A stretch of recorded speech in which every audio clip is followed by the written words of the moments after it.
আসসালামু আলাইকুম। ওমান প্রবাসীগামী বাংলাদেশি ভাইরা কেমন আছেন সবাই? আশা করছি সকলেই ভালো আছেন। ওমান প্রবাসী ভাইদের জন্য আজকের এই খবরটি অত্যন্ত গুরুত্বপূর্ণ, কারণ ওমানে বসবাস ও কাজের ক্ষেত্রে নিয়মকানুন আরও কঠোরভাবে মানার উপর জোর দিচ্ছে দেশটির শ্রম মন্ত্রণালয়। ওমান সরকার ৬০ বছরের বেশি বয়সী প্রবাসী কর্মীদের নতুন ওয়ার্ক পারমিট প্রদান ও পুরনো পারমিট নবায়ন পুরোপুরি বন্ধ করে দিয়েছে।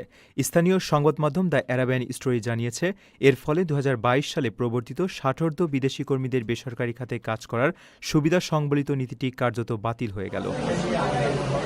সম্প্রতি অনেক প্রবাসী কর্মী জানিয়েছেন, নিয়োগকর্তারা পারমিট নবায়নের আবেদন করলে শ্রম মন্ত্রণালয় তা সরাসরি প্রত্যাখ্যান করছে। নাম প্রকাশে অনিচ্ছুক এক ঊর্ধ্বতন কর্মকর্তা বিষয়টি নিশ্চিত করেছেন। এ অবস্থায় দীর্ঘ সময় ধরে ওমানে কর্মরত প্রবীণ প্রবাসীরা নিজেদের চাকরি ও আবাসিক মর্যাদা নিয়ে চরম অনিশ্চয়তায় পড়েছেন। এর আগে ২০২২ সালের জানুয়ারিতে বিভিন্ন কোম্পানির অনুরোধে অভিজ্ঞ কর্মীদের ধরে রাখতে বয়সের এই সর্বোচ্চ সীমা তুলে নিয়েছিল ওমানের শ্রম মন্ত্রণালয়। কিন্তু নতুন এই পরিবর্তনের কারণে নিয়োগকর্তারাও এখন নির্দিষ্ট বয়স পার হওয়া কর্মীদের কাজের মেয়াদ বাড়াতে গিয়ে চরম বাধার সম্মুখীন হচ্ছেন। বিশেষ করে যেসব প্রবাসী নির্দিষ্ট পেশায় কাজ করছেন বা নতুন করে কাজের জন্য ওমানে যেতে চান, তাদের জন্য পেশাগত যোগ্যতা, অনুমোদন এবং প্রয়োজনীয় কাগজপত্রের বিষয়টি এখন আরও গুরুত্বপূর্ণ হয়ে উঠেছে।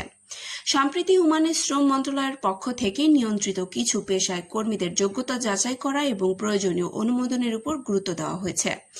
অর্থাৎ শুধু ভিসা থাকলেই হবে না, আপনি যে পেশায় কাজ করবেন সেই পেশার প্রয়োজনীয় যোগ্যতা অনুমোদনও সঠিক থাকতে হবে।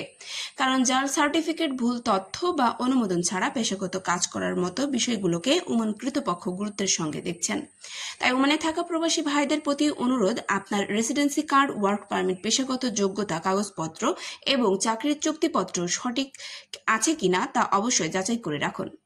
আর যারা নতুন করে ওমানে যাওয়ার প্রস্তুতি নিচ্ছেন, তারা কোনো দালাল বা অনুমোদিত ব্যক্তির কথায় টাকা দিয়ে ভিসা বা চাকরির কাগজপত্র তৈরি করবেন না।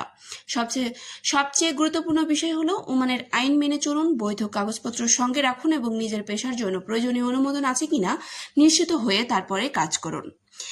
একই সঙ্গে ওমানের শ্রম মন্ত্রণালয় শ্রমিকদের অধিকার এবং চাকরির সুবিধা সংক্রান্ত নিয়ম গুরুত্বের সঙ্গে বাস্তবায়ন করেছে।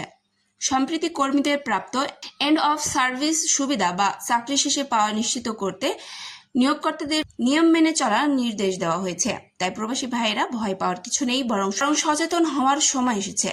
আপনার বৈধ কাগজপত্র ঠিক রাখুন, নিয়ম মেনে কাজ করুন এবং কোনো সমস্যায় পড়লে সংশ্লিষ্ট কর্তৃপক্ষ বা বাংলাদেশ দূতাবাসের সহায়তা নিন। ওমানে থাকা প্রতিটি প্রবাসী ভাইদের নিরাপত্তা, অগ্রাধিকার এবং বৈধভাবে কর্মসংস্থানের সবচেয়ে গুরুত্বপূর্ণ। এ ধরনের ওমানের নতুন নতুন নিয়ম, ভিসা ও প্রবাসীদের গুরুত্বপূর্ণ আপডেট পেতে অবশ্যই আমাদের চ্যানেলটি সাবস্ক্রাইব করে পাশে থাকা বেল আইকনটি অন করে রাখুন।